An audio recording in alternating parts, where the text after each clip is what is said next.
जय हिंद। पाकिस्तान मुर्दाबाद, अखंड भारत जिंदाबाद। नमस्कार, मु शांतनु नायक, भारत ताकत को स्वागत। 34,000 वर्षर ये भारतीय संस्कृति, मोगल डच ब्रिटिश माने भारत को खंड खंड कर चलले। स्वाधीनता पर बेईमान पाकिस्तान, विश्वासघातक चीन, पीओके, बेलुचिस्तान, गिलगिट, सियाचिन आदि जबरदखल रहिले। तेणु पड़ोशी राष्ट्र भारत कड़े दुई पड़ोशी राष्ट्र परमाणु शक्ति संपन्न। एणु भारत तार शक्ति बढ़ाई चलछि एवं भारत प्रत्येक जनसाधारण भारत को अखंड भारत में परिणत करने पण नहीं।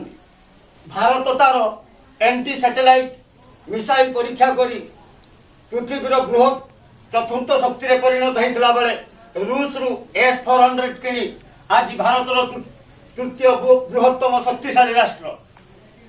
एणु आज प्रत्येक भारतीय ओडिशावासी जानिबा भारतर अस्त्र शस्त्र विषय। प्रथमे आसिबा आलोचना करिबा भारतर क्षेपणास्त्र बाबद। साधारणतः क्षेपणास्त्र तीन प्रकार, भूपृष्ठ भूपृष्ठ को उत्क्षेपण कर, भूपृष्ठ आकाश मार्ग को उत्क्षेपण करुवा एवं भूपृष्ठ जलपथ को आक्रमण करुवा।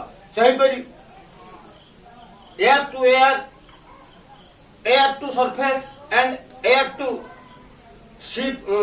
टू सी पुणी पानी जहाज आकाश मार्ग को, पानी जहाज भूपृष्ठ को उत्क्षेपण करुवा क्षेपणास्त्र।